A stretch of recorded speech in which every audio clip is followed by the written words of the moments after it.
یعنی شیخ کے ساتھ تعلق رہا، کوشش کرتے رہے اسی راستے پہ چلنے کی، شیخ کو اللہ نے بڑا مقام دیا تو ان چھوٹوں کو بھی اللہ وہاں لے جائیں گے۔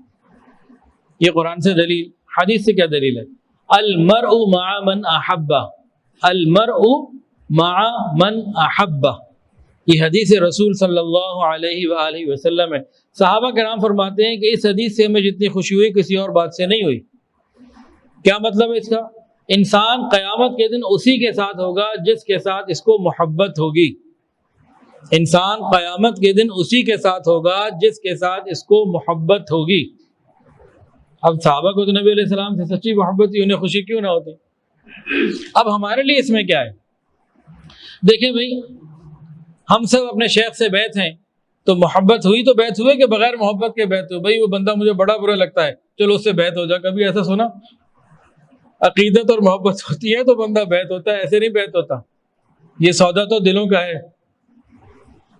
اب دیکھیں، اس کو میں سادہ کر کے سناتا ہوں۔ مجھے الحمدللہ اپنے شیخ سے محبت، ان کو اپنے شیخ سے، ان کو اپنے شیخ سے، تو قیامت کے دن میں اپنے شیخ کے ساتھ ہوا تو میرے شیخ کن کے ساتھ ہوئے؟ اپنے شیخ کے ساتھ۔ وہ کن کے ساتھ ہوئے؟ ان کے اپنے شیخ کے ساتھ۔ وہ اوپر چلتے چلتے چلتے سلسلہ کہاں تک پہنچ رہے ہیں؟ جناب صدیق اکبر رضی اللہ تعالیٰ عنہ تک پہنچ رہا ہے۔ اور ان کو کن سے محبت؟ رسول اللہ صلی اللہ علیہ وآلہ وسلم سے۔ تو یہ تعلق، یہ محبت نبی علیہ السلام کے قدموں میں بندے کو پہنچا رہا ہے۔ یہ کیسا عجیب تعلق ہے جو مجھے اور آپ کو رسول اللہ صلی اللہ علیہ وآلہ وسلم کے قدموں میں پہنچا رہا ہے۔ یہ معمولی بات ہے؟ اللہ کا بڑا کرم ہے، اس کی قدر کی ضرورت ہے۔ ہم قدر کرنے والے بن جائیں تو یہ نعمت ہمیں بھی مل جائے گی۔ اور ویسے بھی حدیث کے اندر ایک بات اور آتی ہے، ہم المتحابون فی اللہ، قیامت کے دن عرش کا سایہ حاصل کرنے والے جو خوش نصیب لوگ ہیں، ان کے اندر ایک کیٹیگری ان لوگوں کی ہے جو اللہ کے لیے ایک دوسرے سے محبت کرتے ہیں۔ بھئی آپ یہاں کس لیے آئے؟ یہاں کوئی مال بٹنا ہے؟ ابھی نماز کے بعد کیا ہونا ہے؟ یہاں پہ کوئی کاروبار سیکھنے کے لیے آئے؟ کیا کون سی؟ اللہ کے تعلق کے لیے، اللہ سے محبت ہے۔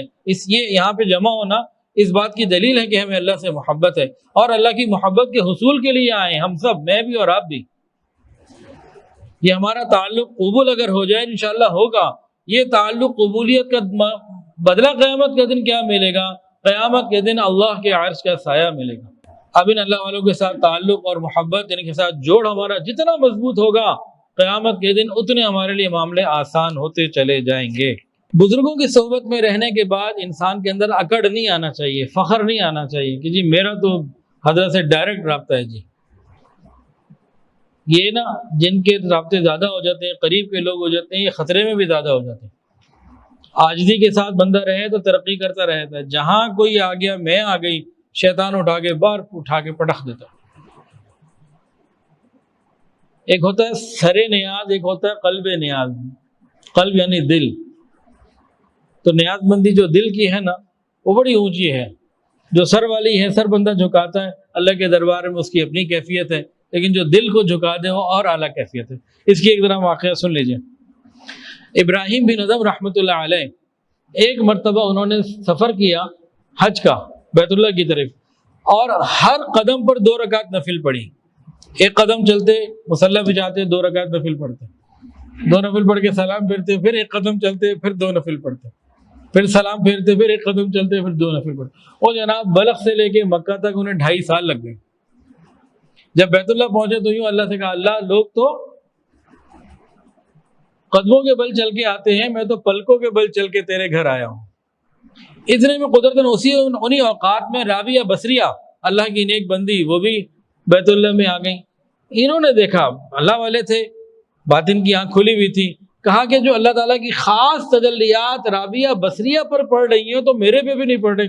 میں پیدل آیا، ہر قدم پہ 2 نفل پڑھ کے، ادھر زیادہ توجہات اللہ تعالیٰ کی طرف سے وہ تجلیات آ رہی ہیں، یہ کیا معاملہ؟ تو انہوں نے انہی سے پوچھ لیا ڈائریکٹ کہ بھئی یہ کیا معاملہ؟ یہ بڑوں کی باتیں، ہم تو چھوٹے لوگ ہیں، لیکن سننے کی مزہ آ جائے گا۔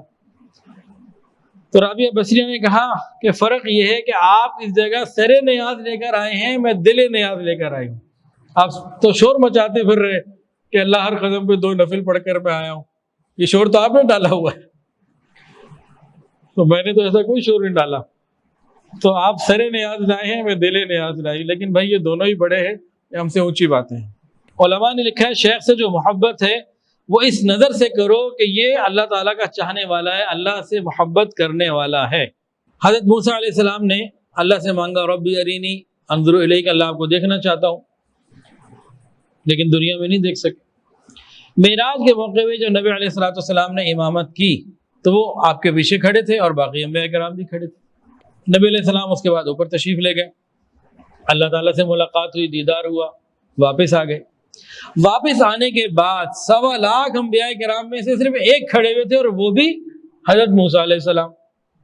بھائی حضرت داؤد بھی کھڑے ہو سکتے تھے, حضرت عیسیٰ علیہ السلام بھی کھڑے ہو سکتے تھے, حضرت آدم علیہ السلام بھی کھڑے ہو سکتے تھے, حضرت یوسف علیہ السلام بھی کھڑے ہو سکتے تھے, اور کوئی نہ کھڑے ہوئے, یہی کھڑے ہوئے. کیوں؟ علماء نے فرمایا یہ اس لیے کھڑے ہوئے کہ انہوں نے اللہ سے مانگا تھا نا, اللہ آپ کو دیکھنا چاہتا ہوں, تو دیکھ تو نہیں سکے. انہیں پتہ لگا اللہ کے محبوب اللہ کو دیکھ کر آئے ہیں, تو دل میں یہ خیال ہوا کہ چلو میں اللہ کو تو نہ دیکھ سکا, ان آنکھوں کو تو دیکھ لوں جو اللہ کو دیکھ کر آ رہی ہے, اس چہرے کو تو دیکھ لوں جو اللہ کا دیدار کر کے آ رہا ہے.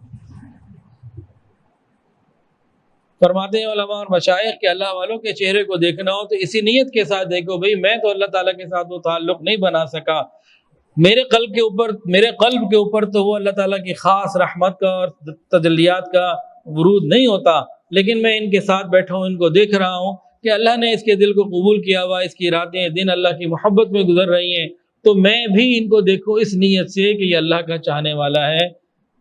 تو علماء فرماتے ہیں اس طریقے سے جو ہے نا انسان کو گمان کرنا چاہیے.